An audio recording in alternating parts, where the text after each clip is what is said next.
Right, it's live. Cool. Okay. And then everyone mutes themselves so I can't hear them. Anyway, so we're here again, 2 weeks after the last one. Last one was the first one this year. Last sprint meeting, I think, was there was a lot less of us, and it's mostly me and Kevin talking about what we were going to get done for the next 2 weeks. What I will do is I will quickly give a catch up on where we've gotten to on what we said we were going to do in the last 2 weeks, and then we'll go through some of the things that we hope to get done in the next 2 weeks. And the idea is to get people who are going to work on stuff to give us a rough idea what they actually think they can get done in that time frame, and so that we can write it down into an issue. So I'm just going to fire up an issue now, and whilst I do that, I'm also going to link into Slack the new issue that I've just raised for post scheduling, which is just an epic to kind of link all the other issues to later. I haven't gotten very far with turning the spec into issues yet. The spec is on the wiki. It's quite long. Most of the content we need to do the work is in there. It just needs to be broken down into units of work so it can be shared out. And this issue here hopes to have at least a rough idea which pieces can be worked on in isolation so that we can start to think about who might pick some stuff up. So, last 2 weeks. I put down on there the post-scheduling spec, which I have actually gotten done, which is kind of amazing that I even got that done in time. Hey, Irene. So the spec's done, and it just needs breaking down to issues. I'm going to mute Eileen a second.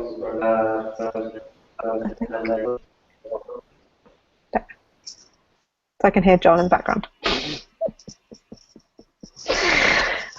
Okay. Yeah, and the other thing that I was hoping to work on in the last 2 weeks was data migrations for hashtags and for MobileDoc. There is basically a dirty version in the repository as a pull request, and I've made a tiny bit of progress towards getting that shipshape yesterday, but I haven't gotten as close to it as I'd like. I had more time off in this sprint than I realised when I set it up, and I haven't had as much time to code, that's for sure. So I still need to finish that up, and but definitely will be able to get that finished up this week. Kevin, do you want to talk us through where you are with the editor? It helps if I unmute myself. Yeah, so editor is actually progressed pretty quickly. We've got a proper simple MDE markdown card already implemented, which works pretty well. It hasn't answered all of the questions yet for being able to have self-contained add-ons, because it only relies on external CSS script. So,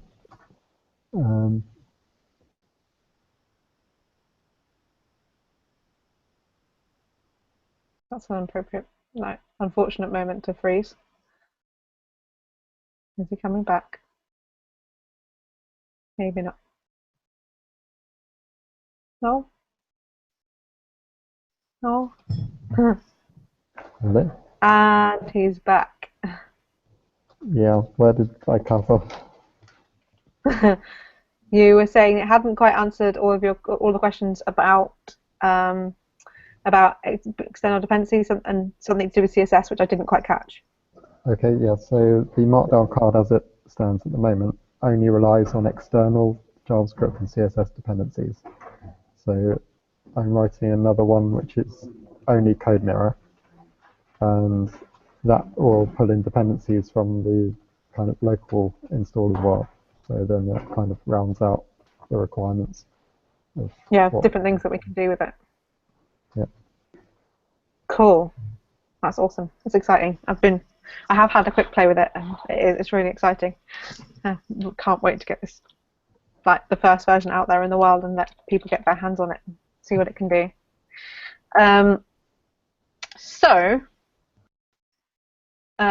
pretty quiet 2 weeks. First quiet 2 weeks of the year, because we're mostly planning things for next sprint or the sprint after, I think, at the moment.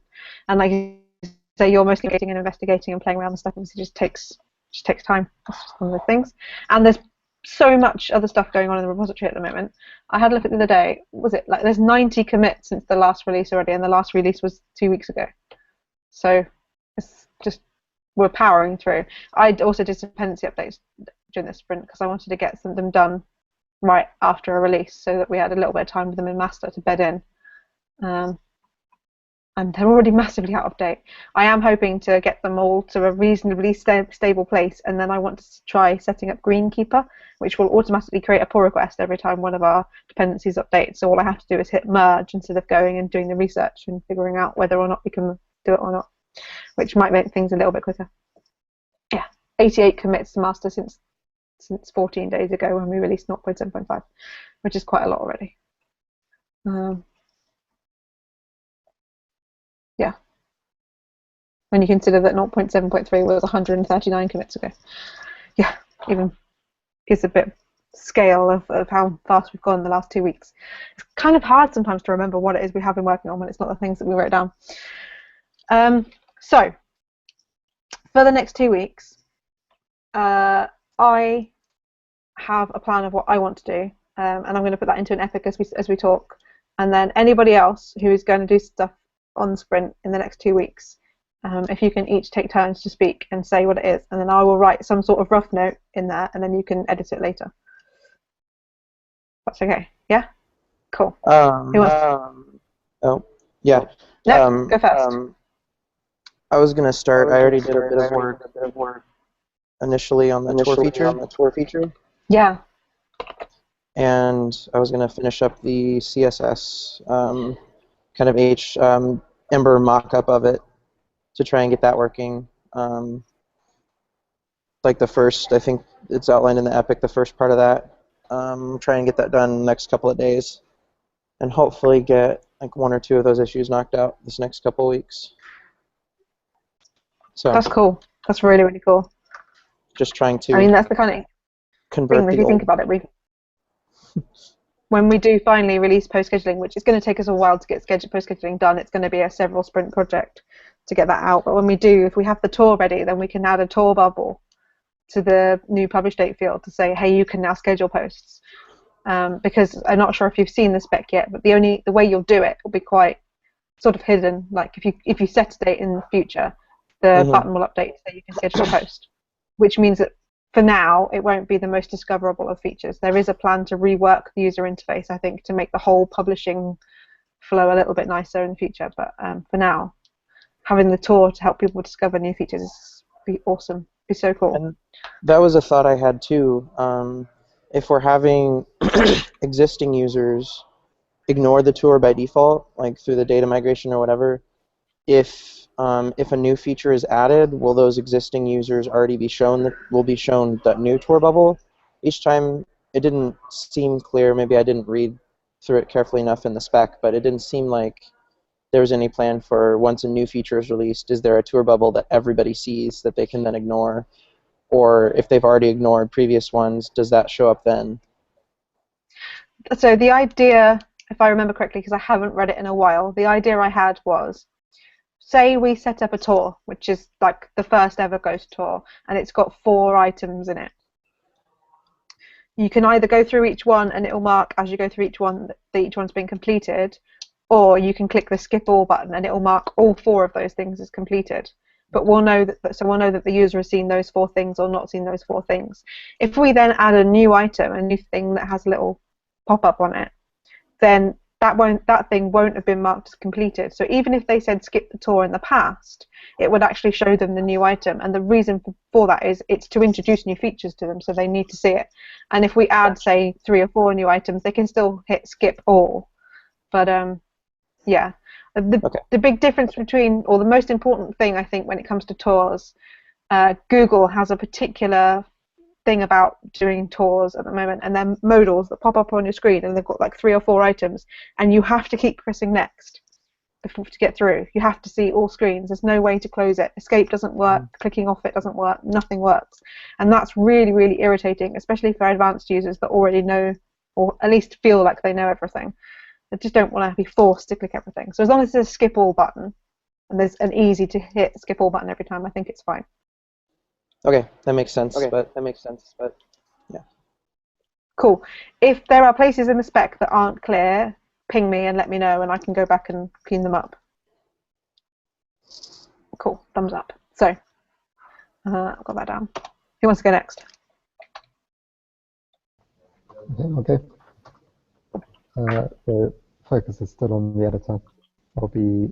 This sprint, I'll be mostly focusing on the image story and kind of inline block versus kind of full block cards. And alongside the image stuff, we'll be trying to refactor all of our current uploader. Okay, I've got notes on that. Okay. Who wants to go next? It's going well. Keep doing this. All right, I'll go next. I'm working on the finishing up the just minor refactoring of the metadata. We cleaned up the helpers, moved some of the logic to functions. Then I'll probably look to see if maybe I can get some of that metadata in the actual data packet that gets sent to the templates. Maybe I'll just make that like a proposed kind of thing. And then I was hoping to start looking at the post scheduling. So. Cool. Yeah. From the post scheduling stuff, I think it's the back end post scheduler and the cron area, right? Yeah, those areas. Cool. Yeah, definitely. And who's left? Eileen? I'm left. Yes. Sebastian? Yeah.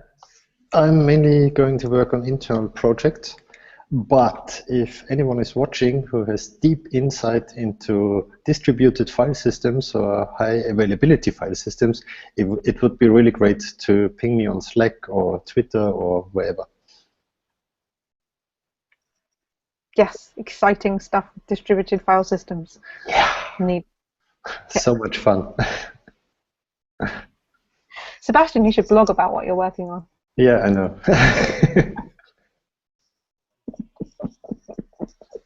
It sounds really exciting. Yeah, it is exciting. Maybe I'm really going to write a blog post about it. I think you should. I think it's exciting.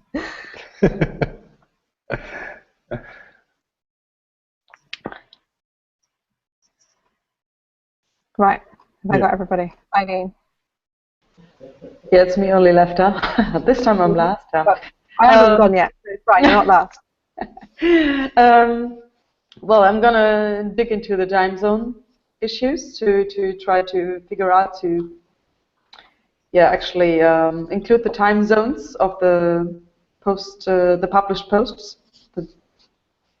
and see how far I get there. Cool. And that's so that post scheduling is actually going to work. Yeah, could be also Exactly. good thing to prepare for the post schedule. Huh? Cool. Okay. I think I've got all of that written down, and then I need to write down what I'm going to do. So the things that I'm going to be working on are, I need to be a little bit careful about over-promising because I always do, but post scheduling is going to get converted into proper issues. That's one thing. I spell my own name? No. Probably not.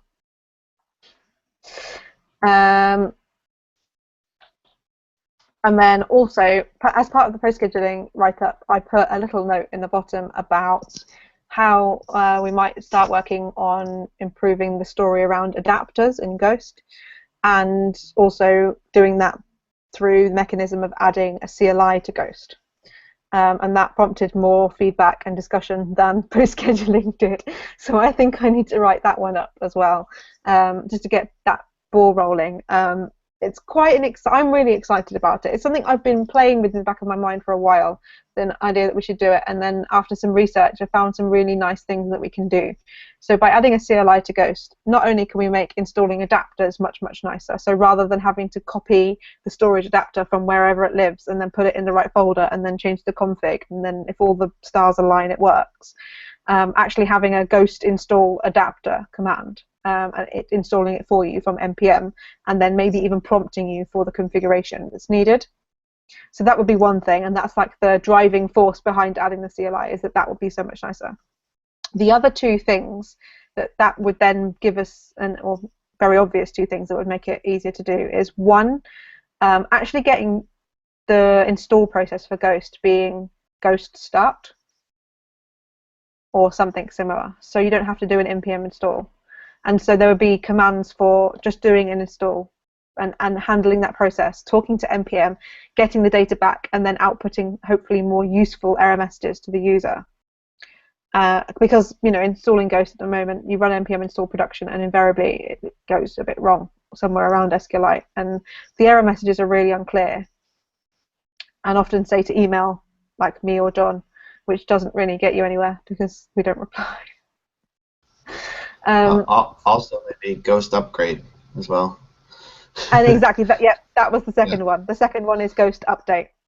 And to be completely honest with you, my plan, and my evil plan, I'm going to say, in back of my mind, is the very first thing to do with a Ghost CLI is to make a Ghost update command that does nothing more than curl the latest zip file and output the instructions for how to do an upgrade, just on the command line. I know that we can take that and we can do each step then bit by bit, but just even being able to do that would be nice. So that people actually have the proper instructions for how to upgrade, because a lot of people don't realize that the upgrade path changed and they get into all kinds of higgledy-piggledy messes. But obviously being able to do a full upgrade would be nice. And it also updates, offers all sorts of other things, like being able to install themes that way, being able to do to offer some commands for if database migrations don't go too well, being able to roll them back or redo them, that sort of stuff belongs on a command line. And I mean, we could even make it possible to query the API via a command line thing. Might be useful in some cases. Yeah, there's all sorts of things we could do with it, and I think it would be nice.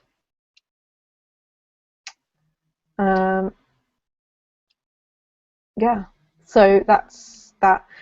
David Balderston is actually listening in on the video thing and has just pinged me and said, why not just do the upgrade from the CLI? That is the plan. The plan is fully to do the upgrade from the CLI. It's just not that simple to implement for every possible platform ever, and so a quick 5-minute thing would be to output the instructions and have a CLI, just ship one and be like, here's how we're going to do it from now on. And we can like evolve that process over time to make it do more and more and more of the process itself. There was something else I was going to say about that. Carry on. I was going to say, if we need someone to start working on that, I've been spending time in building installers for my day job, so I've been kind of spending time in the ways to abstract that and make it nice. So if we need someone to help with that, I'd be willing to. That's really cool. So the other thing I was going to say is it is possible, and I know there's been a bit of a discussion as well. Kevin found an article that talks a lot about just replacing all of your grunt commands and using the npm scripts, and sort of maybe moving towards just using scripting for doing this sort of stuff, which I think for a lot of things does make some sense. And I mean, there's a lot of stuff that we have in our grunt file. It's huge. Possibly shouldn't be in there. That could be simplified. It's like grown over time. But also, because you can do npm scripting, if we have a new install path, which is Ghost start, Ghost do the magic, whatever you want the phrase to be. Oh, Fabian asked if we could have Ghost busting be the way to clear the cache, which I think makes sense. Nice little Easter egg. Because you can script npm, if someone comes along and they don't know that we've changed the way to install Ghost to be a nicer command that does everything for you, we can make npm install, instead of actually do npm install, we can make it spit out a message that says, hey, you don't have to do this anymore, you can just type Ghost start and everything will magically work. So there's a few logistical issues to work on around how that's all going to work, but I think I've read some interesting stuff and I think it's all possible. Go across the streams. So yeah, so what I was actually talking about was the idea of me writing up that, sorry, the adapter write-up. Let's bring something through this week. I need to finish what I did working last week. And then the one other thing that I really want to get done in this sprint is to push a branch that I've got locally that I've been working on for too long and need to just push it, which adds dynamic routing for channels and some more refactoring around channels. It's just like kind of a key piece in the channel story, and then with it and the meta stuff that JT Webman's been working on kind of brings us a lot closer to having the full channel story in place. So I just want to push that because it's been something I've been sitting on for too long. So that's where I type. Done that. Adaptive word. Right. Okay. So I've got an epic here. I'm going to publish it as is. I'm going to break the issue, and then if anybody wants to update or change what the text says, let me know. Has anybody got anything else? I see that David's got a question. I'm just going to read it. If anybody else has got anything else, please take over talking.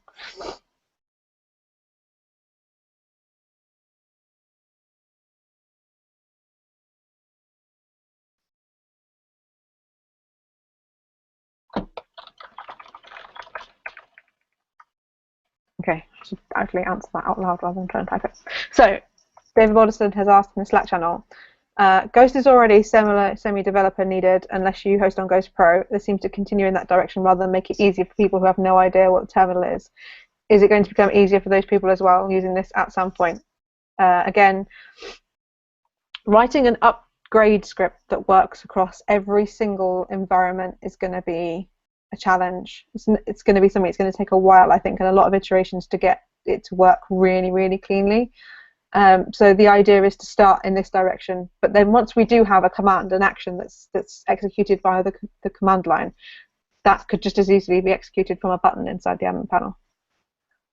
There are a couple of extra technical limitations around that to do with restarting Ghost from a button inside of Ghost, but I think long term that has always been the plan, to have an auto update inside of Ghost. Well, an update button and then maybe even auto update, I should say. I think that hopefully answers the question. Anyone got anything else they want to ask? Talk about? No. Nobody wants to unmute themselves.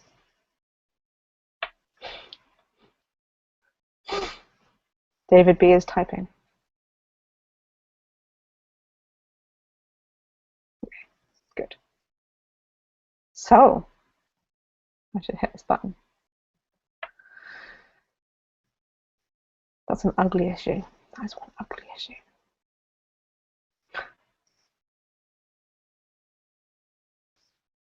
Right. So, post this in the Slack channel.